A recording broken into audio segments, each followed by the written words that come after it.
Hey, I want you guys to meet this guy. What's his name, Robert? Joseph Adorno. Where's he from? Where are you from? Philadelphia, Pennsylvania.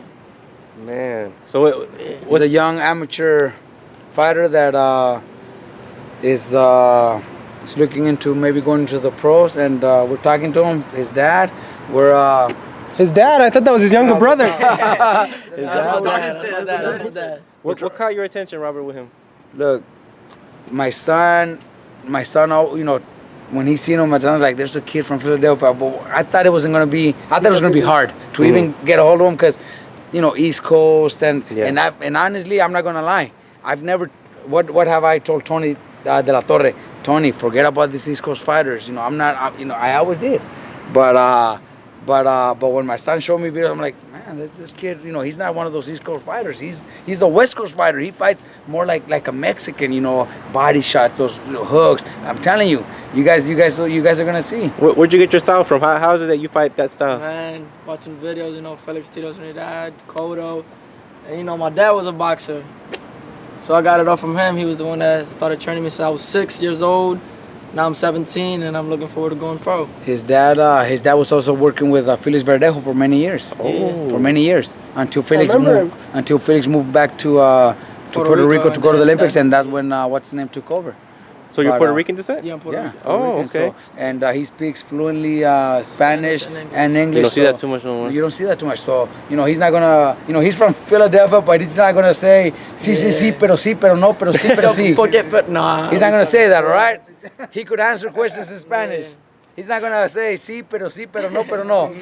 All right? Just so you guys know, he's not gonna say that. He's gonna talk in Spanish. If you guys talk to him in Spanish. Let me ask Roger Mayweather, who's the best fighter of our era? He said Floyd. Second best, he said Cotto. Cotto's been great too. Cotto, we don't, Cotto has always been a great fighter. Actually, I'm telling you, since he started off the Olympics and when he turned pro and everything, beautiful style. And the first thing I seen in this kid is similar style. Joe, you like Cotto? So what weight is he? 130. Okay. 130. But look, I brought him over to train with us right here in Riverside. He sparred. He did some workout, and we had some promoters come over to see him. And that's one thing that they told me. This kid reminds him of a young Cotto. I had already seen it, and they told me this kid reminds me of a young Cotto. So now we're gonna work something out with him to maybe turn him pro pretty soon. That's a big compliment. I'm telling you. Look, Cotto, a lot of people might say, oh, he doesn't say hi, he does, because maybe that's just the way he is. A lot of people might not like him. I've heard stories, I don't know, but that in Puerto Rico, a lot of people might not like him. Who gives a fuck? He could fight. He was a great fighter. And if they're comparing him to a young Cotto, that's huge.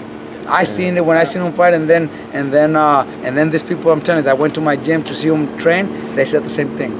It's a young little Cotto. So what does it mean for you to train with Robert Garcia, one of the best trainers in boxing? Man, it means a lot. It's a great experience. Learn new things every day. You already sparred Mike. Yeah. How was that? Good experience. I got a new favorite fighter, like I said. Showed me a lot. In one day. Showed me a lot in one day. Man, were you nervous getting in there with Mikey? Wait, I was nervous. Way more than that. Man. It was good work, man. I learned a lot from that. Yeah, because I knew putting him in with Mike, it was gonna be a learning experience for him. It was a good experience for him. I've told him, in this side of the United States, you're gonna get nothing but good sparring. His dad's done a great job with him. Obviously, if I'm here with him, if we're talking to him. You guys are leaving? No, we're gonna wait. Okay, wait for us. We're gonna follow you guys, all right? Where are we going? Well, wherever you guys want, anywhere.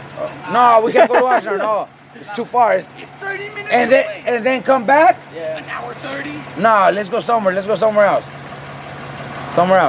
So Buffalo Wild Wings. I want to go there. His venga.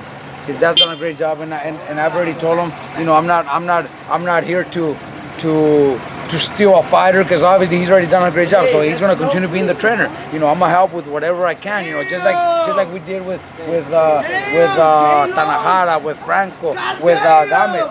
They're still, the parents are still involved. So that's what I'm saying. Same thing with Same thing with his dad, Anibal. You know, he's done a great job. So I'm not here to steal. I'm just here to help him negotiate a great contract and help him. You know, especially in training camps. You know, we have a training camp. They already stated. I'm sure they know what a real training camp is about, and they need that. They need those training camps. Yeah. Especially, you know, for a fighter with his skills, he needs to be in those type of training camps. But his dad will be with him. You know, we need to have him around. You know, I can't just cut him because he's here because of what his dad's done with him. Why Robert? I'm good. That's person. Champion, best person, great trainer. Well, you know, I want to be fair, Ellie, and all the guys that are, you know, they've already experienced that. You know, I'm fair with them. I'm not one of those trainers, managers that's gonna take advantage of my fighters. Because I was a fighter, I know what it is like. Go already and go get a table. Tell me where. We're gonna go to the California Pizza Kitchen. Just text it to me. Text it to me. And I know what it is to have to pay up all those percentages and end up with less than half of your purse. You know what I mean? That's not the way I work. You know, I want my fighters to be happy, and I want them to be with the right promoter, you know, right training camps, and become world champions. That's what this is a business. I was talking to him. I was talking to that Olympian kid. What's his name? That I just met. Yeah, Teofimo. And this is a business. You know, he fought Gomez in the amateurs. I said, well, get ready, because one day you're gonna fight him in a rematch. You're gonna fight Gomez because Gomez is my fighter. I said, well, in the rematch you're gonna fight Gomez, but it's gonna be worth millions of dollars because this is a business. We all want to be there. You know what I mean? Absolutely. So this is the way it is. So I told him, yeah, be prepared, because Gomez is gonna fight you one day, but it's gonna be worth a lot of money. Why not?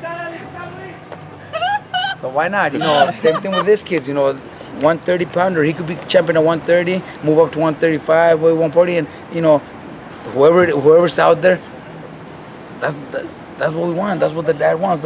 You know, he's in here because one day he wants to be able to live comfortable the rest of his life. You know, and I want to guide him that direction too. And I want all my fighters. I don't have that many.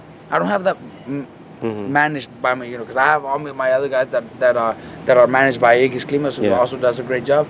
I want them to retire and say, you know what, fucking good job Robert did. Robert, you've been in major fights. You fought Mayweather as a trainer, Pacquiao as a trainer. But then this weekend, the weekend before, you guys who turned pro, guys who are 1-0. How do you balance that, working the major fights and then working guys that are just starting their first? I think you know, the passion that I have for the sport. You know, I work with guys that are, you know, that I work with all the guys that come to my gym. You know, even sometimes I got guys that are the underdogs that are supposed to lose, but they got to train. They got to train, and sometimes they pull it off. Sometimes they lose. You know, it's part of boxing. But what I did is I just created a great team. You know, working with the parents, with the dads, it's awesome. It's unbelievable. You know, they're happy. Tanahara's dad, Navarro's dad, Gomez's dad, Joshua's dad, they're all happy. I think he'll be happy too, because I'm easy to work with him, and we work as a team. We work the corners together, and if we have three fights back to back, like today, Peter stayed behind to warm up the other guys while I was working and Payo was helping. So same thing, you know, that's the way we work. In Oxnard, I have Marcos, who helps me really good, Tony, who are awesome, Cecilio Flores, and Dr. Anderson, who's our Carmen. You know, in Riverside, I have my dad, myself, Mike, Pita, and Payo. So it's creating a team, plus the parents. You know, I couldn't do it by myself. I wouldn't be able to do it by myself. Never.